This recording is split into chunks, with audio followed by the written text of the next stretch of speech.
Oh shit, no!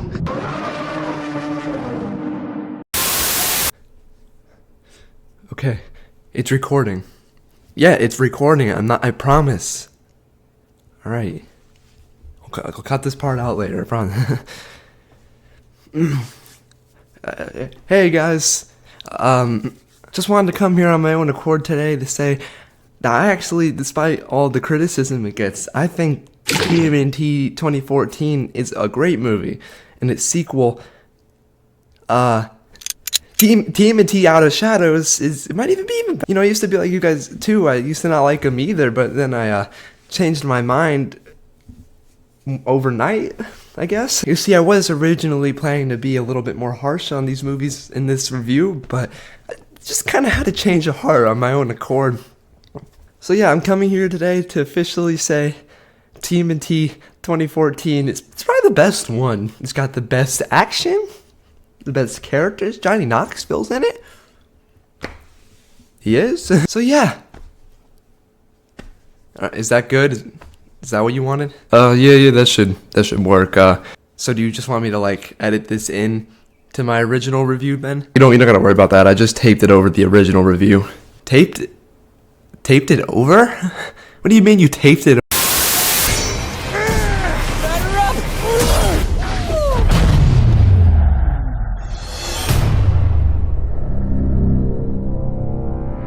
Oh boy, we're now on to the infamous ones. I was kind of nervous about watching these because over the years I've had heard nothing but bad things. And you know what, it's not the worst thing ever, but they're still kind of right, it's pretty fucking bad. This has probably been said before by someone else, but this kind of feels like the TASM of TMNT movies. I'm getting sick of all these fucking acronyms, man. What I mean is these movies kind of exist in this strange middle ground where a lot of fans hate them, but the ones who like them really like them. They also both contain good ideas, but have faulty execution for a lot of those, causing it to feel just kinda Decent effects and action scenes are weighed down by the fact that you just really don't care about anything happening. These movies are flashy and cool, but there's not much substance here. These characters feel underdeveloped and kind of annoying at times. There's also no real stakes because you don't care about the characters or the plot, considering every problem can be solved with a fucking explosion.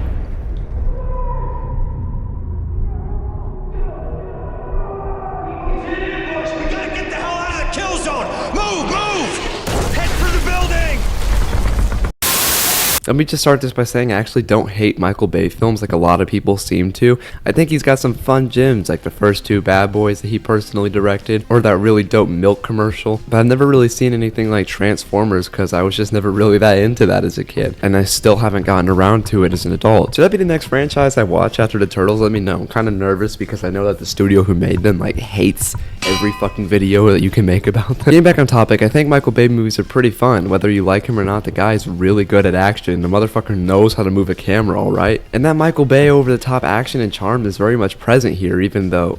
Wait a minute. He didn't even direct these movies? What the fuck? Yeah, apparently some other dude directed these, and for years I just assumed it was Michael Bay, like I think a lot of people do, because this looks and feels so much like a Michael Bay movie. I mean, he did produce them, but like, apparently he had no role directing these, so like, what the fuck, Michael Bay Jr., what's going on here? I don't know, I still kind of feel like bro basically ghost directed this movie, but that's besides the point. These action scenes are visually really cool and hold up really well for the most part, so I enjoyed a lot of this movie from a visual standpoint, but the turtles are so fucking ugly though, Jesus.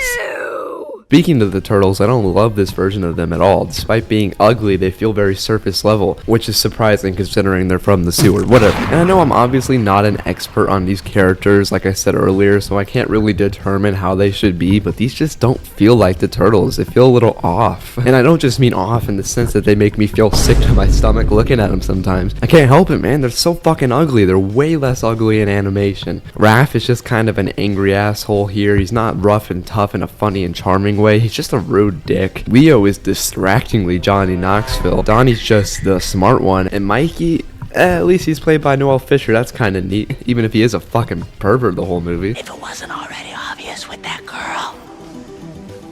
These were meant to be a new take on the Turtles. They weren't your dad's Turtles. They were cool and edgy and said hell occasionally. Also, they caused an Avengers level of chaos and destruction in the 3 years that we see them active.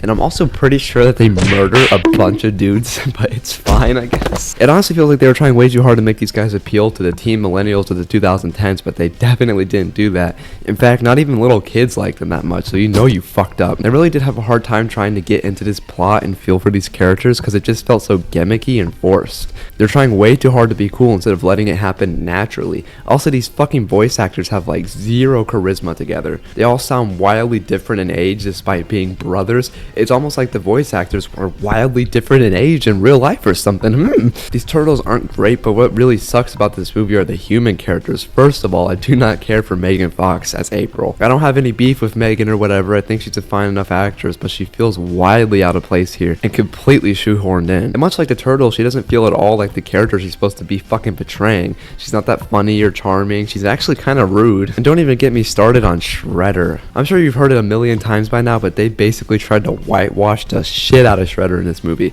Then everyone got really angry and they tried to make it seem like this dude wasn't meant to be Shredder the whole time, even though he clearly was. And I know some people say it's not that big of a deal, but I still think it's pretty shitty, especially considering you could have just easily found an actor that better fits the part. And besides, the dudes who typically say whitewashing doesn't matter are the same guys who throw a fit anytime somebody suggests that Batman should be black or something. You guys are annoying hypocrites. Get out of my comment section. Whitewashing is objectively bad if the character's race is an important part of their origin or just who they are as a person. Making Shredder white makes no fucking sense. It just doesn't. He also lacks all the threatening energy that Shredder's supposed to have. He doesn't feel like a supervillain, just a rich asshole. And the Shredder they did add to the movie last minute to avoid the criticism isn't even a fucking character. The dude's just a brick wall submerged in darkness. And I know he's not a human character, but Splinter's also kind of disappointing here because he's fucking barely in it. And much like the Turtles, he feels like a very generic version of himself whenever he's on screen. That's a word that I've used a lot, but I can't really think of any other way to summarize this movie. It's just so generic. And it's just not that good of a time all around. This is easily the weakest TMNT movie so far. Basically everything I liked up to this point is gone. F tier. Well, hello, welcome to my super secret fort. And no, before you ask, it's not just a blanket hanging off the back of a chair. It's actually hanging off the back of 2 chairs. I wanted to take a break, intermission real quick to come sit right here and just talk about something a little different than those mainstream turtle movies we've been talking about this whole time. Half Shell Heroes, which is literally just an ad for kids. I actually kind of like Half Shell Heroes because it's more in the vein of Suicide Squad. No, it fucking isn't. It's more in the vein of Superhero Squad, in the sense that it might be a product made specifically for kids to see, but it's still a pretty entertaining product at that, at least. It's definitely better than those shitty Batman movies I reviewed last time where he just like fights dinosaurs and stuff like that, because it's actually kind of funny. That's about it. This is one of those things that really doesn't overstay its welcome. It's like barely over an hour. You know, you can get through this very easily. So yeah, even though it's literally just a product, I guess, for toys and all that, it's still a pretty good little kids movie. It's not great or anything, nothing I would show to my nephew or something to like teach him about the value and art of movies or whatever. It's a fun little thing, you know, it's nice. I'll give it a D tier. Do you guys like this visual gag I set up for a fucking 2-minute long review? Please subscribe. On the first page of our story, the future seemed so bright. Nothing. Oh yeah, let's talk about the next movie. But now it's time to move on to the other one. Remember a while ago when I said these movies are kind of like the TASM of TMNT? I'll better explain now what I mean by that. The first movie was meant to take these classic characters and adapt them for the time, making them fit more into the genre of action movies we saw then. But unfortunately, the first movie was a little too dark and gritty and took itself way too seriously, way more than people wanted it to. So this left the studio in an awkward position, since they were so certain that their original formula would be a surefire hit, but alas, it received a lot of criticism. So they tried to take the sequel in a new, more lighthearted and fun direction, only to once again receive super mixed results, which left the studio in another awkward position where they had to consider if they were even going to salvage this adaptation or not, or just completely reboot it, and ultimately both of them decided decided to go with the latter. But I think that's where their similarities end, because unlike Tarzan 2, I think Out of the Shadows is actually a little bit better than its predecessor. It's still not a very great movie, obviously, or really that good at all, but it feels like a slight improvement over this. Ugh. For starters, I like how this movie leans more back into the camp of the Turtles. They're making more jokes, they're getting silly, and they're driving around a giant truck that shoots fucking manhole covers. Hell yeah, dude. They also feel a little bit more like themselves in this movie. They're still pretty surface level at times, and they still don't see that much character development despite this being their second film now. The cast is still kind of hit or miss despite the fact that my boy Johnny Knoxville got replaced as Leonardo. Quick disclaimer, I actually really like Johnny Knoxville. I love the Jackass movies, and a few years ago I got really stoned and binged the entirety of the TV show and Wild Boys. And whenever his gray ass head pops up in my feed today, I get the biggest nostalgic smile on my face, alright? He's like the only good part of Men in Black 2. It's a hot take, I don't think a middle-aged man does a great job of playing a teenager. Who would have thought? But I would have loved him as Bebop or Rocksteady or something along those lines. The new actors are definitely doing a better job, but I don't know, these guys just don't feel like teens to me still. And their chemistry still isn't very strong at all. And once again, the side characters aren't very great, like at all. Megan's still here as April, and once again she barely has any personality or much of anything to do at all. She's just kinda here. And don't get me started on Casey fucking Jones. Casey Jones has always been cool to me. I liked him a lot as a kid too, except for when he threw Kick-Ass in front of a train. That shit was fucked up, man. But here... God, he sucks so fucking bad. I'm sorry. First of all, the decision to make him a cop is just really fucking stupid. That's such an intense change in his character and his personal values that I think I just got whiplash. And of course, he's played by the famous brick wall and infamous scab Stephen Amell.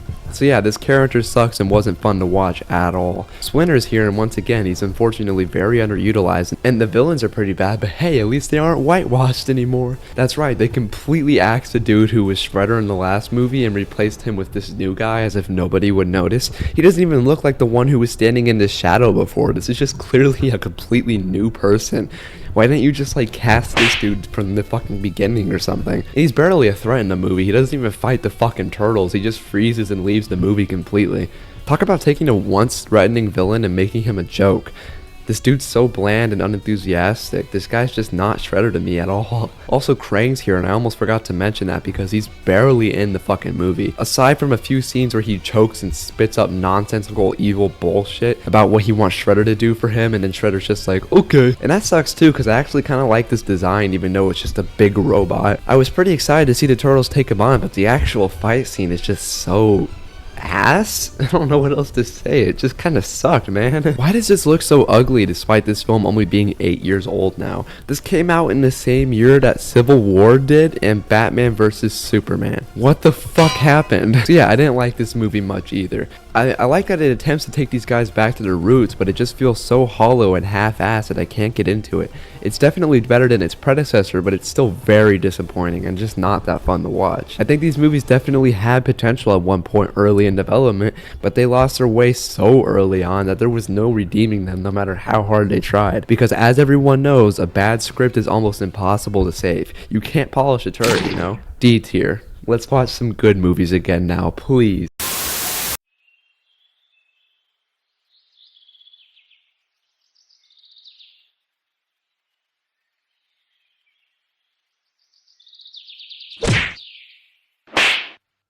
Whoa, I'm in the video now. This isn't a green screen. I'm just in your screen right now. Just kidding, it's a green screen. I'm sorry. I briefly talked about Batman vs. TMNT in my video where I reviewed all the Batman movies from a few months ago, but I didn't really go into that much detail about it because it is kind of one of those things where you don't need to say that much to get someone interested, because chances are if you like Batman and you like the Turtles, you'll probably just like the movie. But this time I'll actually take some proper time to explain what makes it so much fucking fun. Out of all the movies I've covered over the years, this one might fit the definition best of I had no clue I needed or even fucking wanted this thing, but now that it exists, I'm so glad it does. This and Turtles Forever are probably the most zany and crazy ones on this list, and I love them to death for it. When I said you can go into that one blind, that applies way more to this film, because you can go into this without even seeing anything else from these characters over the years. You don't really have to know that much about Batman, you don't have to know that much about the Turtles. You're not really connected to either of their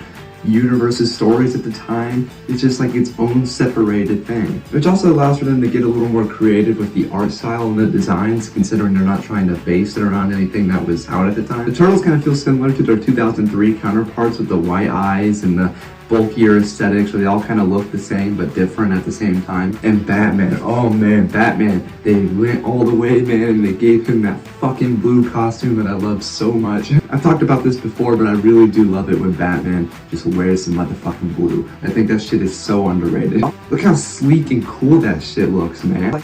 I also like that the art style of Gotham is kind of reminiscent of that of like the 90s animated show. It doesn't look exactly like it or anything, but it's definitely like a visual nod with the dark red skies and these tall Gothic structures that are everywhere. This movie is fan service, but it's the kind of fan service that I actually really like because it knows exactly what it is and what it's trying to be and doesn't shy away from that. It's not trying to appeal to a huge mainstream audience. It's not trying to win everybody over. It's not even trying to be that great of a movie. It's just trying to be entertaining and fun, and goddamn does it succeed at that so well. This kind of goes in the same vein as the look of this movie, but the action here is really fucking fun too. The Turtles' abilities are all showcased well, but Batman is especially well done in this movie. It is entertaining as fuck to watch him fight people. He fights Shredder at the end of this movie. That is not something that you would ever think that you would need. But there it is, and it's fucking sick. And just seeing these characters interact is so fucking fun. Their constant bickering and disagreement, but also like mutual respect they have. But also mutual respect that they seem to have for each other, because they can both tell that like the other person knows their shit. They just go about it in a very different way than they do, almost to the point of annoyance. But in the end, they're all able to come together to share their strengths and take down the villains. The villains, by the way, one of which being Shredder, which I already mentioned. But the other fucking villain is Ra's al Ghul. Yeah, the fucking Foot Clan just be teaming up with the League of Assassins now. It's fucked, dude. I know this is still a shorter review, all things considered, but like I said all the way back at the beginning, it's just a fun-ass movie that there's really not that much you need to say about it, because I don't want to ruin it for you if you haven't seen it. Go see this, it's fun. If you like Batman, you'll like it. If you like the Turtles, you'll like it. Probably. Don't fully take my word for it. I don't know you personally. I'm looking at a screen right now. I don't see you. Or do I? Rise of the TMNT came out almost 2 years ago and is connected to another animated series that I still haven't seen, and you know what? I enjoyed the shit out of this little movie. First of all, I know I say this about like everything, but I really dig this art style. It's colorful and fluent and keeps you engaged, man. I just like looking at this shit, man. And once again, it's a movie that's mainly targeted for kids, but it's actually surprisingly funny at points. And this set of turtles are really charming in my opinion. I don't know who I'd say my favorite interpretations are, because I think they all have something fun and unique to bring to the table, except for you though. Not you. I kind of think that the turtles all have a unique look. I know people usually prefer when they all look the same, and I definitely get that, but I do really like the variety here. They're all designed in order to fit the unique personalities, and while you could argue that that's lazier than just showing us their differences in their personalities, I still think it's pretty cool. Especially Raph. I can't even lie, I love my big beefy turtle boy, but I kind of don't like the way that they really play into the roles as characters. Like, I like when Donnie is just casually smarter than everyone else, not a fucking Batman level genius using tech and saying shit like, according to my calculation. And it kind of feels like they all swap roles at certain points. Raph is more of the by the books, we got a train guy. And I kind of prefer when that's more of Leo's role and Raph is more of a hothead loose cannon. And I have mixed feelings on the side characters. For one, I think April and Casey are a lot of fun, even if they do get annoying at times. And I know I made a lot of jokes about Casey in this video, but like I said, I actually do like the guy. Just think he feels pretty sidelined in most of these adaptations, and he doesn't really add anything. Like, his presence could be completely removed from some of these movies and it wouldn't make a difference. Except for in TMNT 3, we can all agree that that side plot was easily the best part, right? But for example, it wouldn't have changed anything if he wasn't in the 2016 film. In fact, I might have preferred that. But here he's a lot of fun, even if I think they kind of take away some of his potential by making him so young and so scrawny, I guess. But he still has a lot of charm and is pretty entertaining whenever he is on screen. But of course the action here is also dope as hell. I feel like this style of animation allows for so many possibilities. I don't know why, but this kind of reminds me of Samurai Jack in a way. It's just so fucking smooth. Like, look at the opening scene alone, dude. The Krang army's invading and there's these crazy looking robots running around and this shit in the sky. It's dope as hell. It's like an album cover or something. And all the turtles kind of have this like unique energy power that they can do. And Sometimes I feel like they're kind of limiting the potential on this, but when it gets crazy, it gets fucking crazy. Like, this is some insane anime shit right here. Like, what's happening on my screen, dude? Like I said earlier, I do enjoy me some TMNT time travel plots, and this one might be the best one so far. This movie's also only an hour and 20 minutes, so you can knock it out pretty quick, and honestly, if you like the Turtles, you'll probably enjoy the shit out of this movie, even if the characters aren't exactly the same as they usually are. But goddamn, do these visuals more than make up for that sometimes. I just love all the colors on display here. I guess I'll end this by saying, for a Nickelodeon kids movie, this was so goddamn fun. And while it's not my favorite version of these characters, I think this movie's strengths much outweigh its weaknesses. And if you like TMNT, you'll probably like this movie quite a bit. I definitely did. A tier. And here we are, guys. We finally reached the end of this journey, and you know what? I've really enjoyed this. I went in already kind of liking the Turtles and walked away a proper fan. We laughed, we cried, we were confused as fuck, but hey, it was a blast regardless. And now I get to talk about Mutant Mayhem, and I'm very excited, because I like this movie a lot. First of all, the animation style is dope as hell. It's vaguely similar to the Spider-Verse look, but has this more grungy, almost dirty looking vibe that I really love. The city looks great, the creature designs pop and look dope as shit. The only part I don't really like is how some of the humans look, but this art style is dope as fuck, has a shit ton of color and is constantly popping off the screen. It's great. The action is really well done and super entertaining. These versions of the Turtles are still really early into their career and haven't fully honed a lot of their skills yet, which results in a lot of close calls and really requires them to do a lot of quick thinking. There's that really tense fight in the arcade that leads into a dope ass car chase across the city, or who could forget about that insane finale where all of New York comes together to take down Superfly. I don't know what it is, but if you show me a large number of people, usually New Yorkers, coming together to help out the hero, then I'll probably cry like a little bit. This is my personal favorite bunch of turtles we've seen on the big screen. They're funny, unique, kind, and relatable, and for once, they are actually played by people who fit the fucking age. Jesus Christ, thank you. It only took like 30 years. This cast does a phenomenal job of capturing what makes every turtle feel unique. Also, Leo's played by Nick Cantu, and I like him, so I think I'm just biased. He killed James Charles in Minecraft, and he cussed out Dream in the back of an Uber. That was pretty cool. I have ADHD as well. Right, but because you said that's what the mask is, I think you're alright, so that's why. Also, he's Gumball, I guess. These turtles are also genuinely funny without having to shamefully replicate the old cartoons or whatever. These aren't necessarily your dad's turtles, but they're close enough to them that he'll probably like them too. April's a lot of fun in this story, and I like the idea of making her also a teenager so she can relate to the turtles as she learns how to be an investigative journalist for the first time. What I don't love is the potential romance between Leo and April because, do I have to elaborate? Can we just not do this, please? And I love this movie's version of Splinter. They struck the perfect balance between serious and stern mentor, and I love the laid-back dad vibe he has. He's not yelling at the turtles for interrupting his show, and he's not giving a big dramatic speech for every fucking sentence. He's just the perfect middle ground, and it gives me exactly what I want from the character. And the villains are fucking dope. First of all, the cast is stacked. You got Ice Cube as the insanely scary Superfly, Paul Rudd as Mondo Gecko, fucking Post Malone as Ray Filet. Sorry. That might just be the coolest name ever, by the way. And apparently Mr. Beast is here? What the fuck? It's real. I touched it. And of course, the illustrious and beautiful Bebop and Rocksteady are played by fucking John Cena and Seth Rogen, who actually wrote the movie. But back to Superfly real quick, because I think he might be my personal favorite villain in the whole franchise. He's not as powerful or as evil as someone like Shredder or Krang, but this man is still one of the best and most intimidating enemies the Turtles have faced on the big screen, at least in my opinion. Aside from having a dope design, he's also played wonderfully by Ice Cube.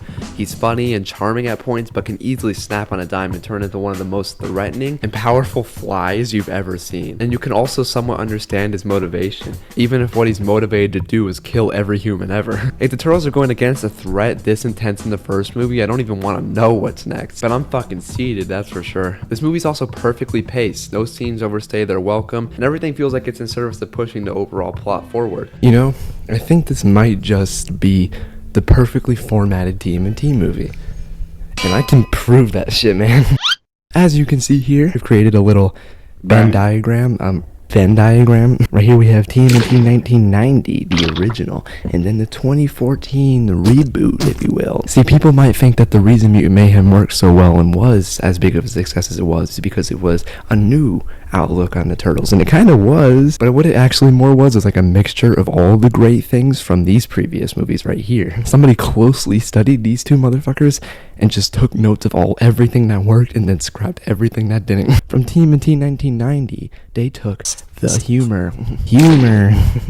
The original TMNT trilogy is still easily like the goofiest of the movies we've gotten besides the one made for literal babies. And Mutant Mayhem did not shy away from that type of humor. It took the original goofy humor from this movie and expanded on it to create something new and exciting. It feels more modern, but it also feels familiar in a way, so older fans can also like the humor in this movie. Another thing that they took inspiration from when it comes to the first movie would have to be the origin, because while both of these movies right here are technically an origin story, this one is a lot more simple and a lot more straightforward than this one. It keeps things quick, it keeps things concise, it's funny and silly, and it's not afraid to get zany with it. Same with the new one. That flashback scene where you see all of them as babies or whatever, it's like literally the same thing. These are the same scenes, except one of them is animated and one's not. And the third and final thing that I think it mainly took from this one would have to be the fact that it feels a lot more self-contained than a lot of other TMNT movies. It's still trying to set up like sequels in the future, but you could just watch this one by itself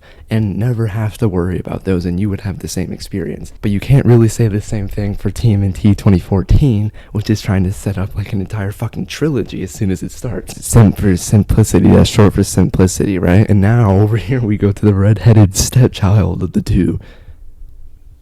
Damn it. Because believe it or not, while a lot of people aren't a very big fan of this movie at all, I do think it actually inspired Mutant Mayhem quite a bit more than we think. First of all, even though they're kind of different mediums, one is live action kinda and one of them is animated, I think I'm gonna have to start by saying it takes more inspiration from the action of this movie. Ooh, please don't fall.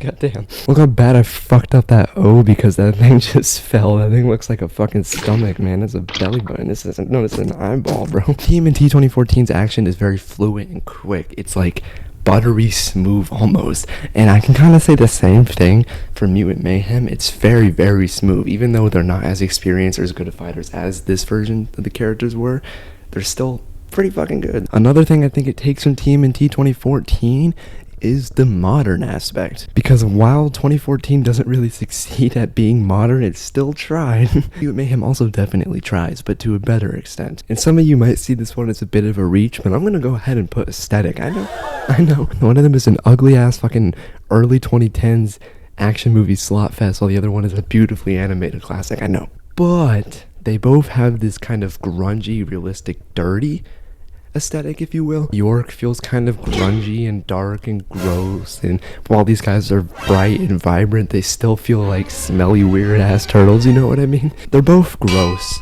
but in a satisfying way. I don't want to write out aesthetic right now because this thing is at such an awkward angle, so I'm just gonna write dirty. And all of these things come together in the middle here. Well, I mean, the middle here is just Mutant Mayhem. M&M. These chicks don't even know the name of my band. When you combine the humor, the origin, the simplicity of the original 1990 trilogy, mixed with the action, modernism, and dirty aesthetic of the newer movies, you get the perfect TMNT adaptation. Did I really need to do all this for you to get that metaphor? Nuh-uh. No, I didn't. But you get the fucking picture. Thanks for coming to my class, goddammit. But I guess that's basically all I have to say about this movie. It's just really good and easily one of my favorite superhero films to come out last year. It's funny, exciting, fresh, but oddly familiar, and an all-around great time. I can't wait for the sequel, even though it's still 2 years to fuck away, Jesus. And I can't wait to see where this franchise goes as a whole. This is what finally sold me completely on the Turtles, so you might call me biased, but I think it's also my favorite piece of TMNT media that I've personally experienced thus far. Remember though, my experience is still very limited, but I love this movie regardless, so I'm gonna give it the very first S tier. Ah, that job was fucking cake. Oh shit. Hello? Did you deal with him? Hey, don't worry, I made sure he'll never make a negative review ever again, don't worry. Good.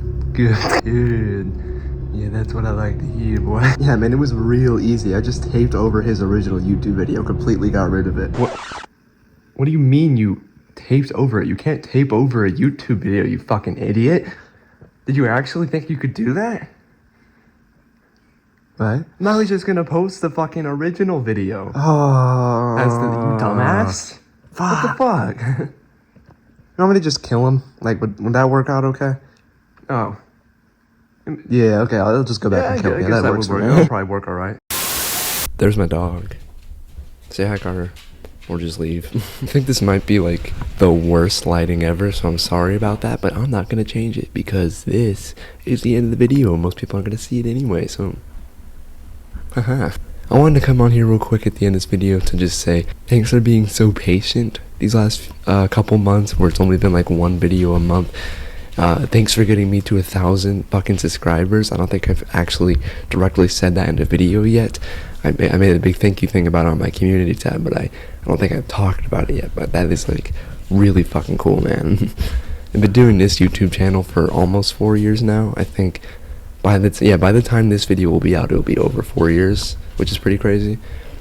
I've been doing YouTube collectively for like 8 years now. I've just been doing this one for 4 years, so this has been a very long time coming for me. I'm pretty excited about it. But yeah, I really can't thank you guys enough for that. It really means the world to me. I love making this content, and it's just really fucking cool that there's actually people out there who are interested in seeing it. And now that that's out of the way, I wanted to address something real quick before this video ends. This might be the last time you see me for a few months. That's because I haven't taken a break in like forever. I've been posting like 2 to 3 videos a month now since like late 2022. I think I took a break. Yeah, I took like a 9-month break in 2022, but that was the last one I've ever taken. I've been fucking busy since then on this channel. So to prevent burnout, and since I just hit this big milestone, I think I'm going to take a brief break, no longer than a couple months. And some of that's also going to be dedicated to working on my next video, which is a teaser for that right here. Whoa. It's going to be very fucking long, so it's going to take a while. Now that I finally hit 1,000 subscribers and I'm about to have 100 fucking videos as well, Jesus. I think I'm going to... Hey guys, come on. I'm recording a video right now. We talked about this. Fuck slushy news. I think I'm going to slightly change what I do on this channel is what I'm saying. It's still going to be basically the same stuff that you're used to. Me talking about things that I like in a silly and fun way. But I kind of want to shift focus away from just talking about movies and games all the time to talking about things that just interest me in general. Like if I think it's funny and interesting and I can make a funny video about it, I'm probably going to do it. So just to give you an example, here's a bunch of random variety videos that I have in the works right now. I'm not great with committing to things sometimes, so some of these might not come out. Don't worry though, I'm obviously still going to be making the video game and movie content. It just will be probably a little different than what you're used to. Thank you guys so much again. I've been rambling on for like 4 minutes now, so I guess I'll end this.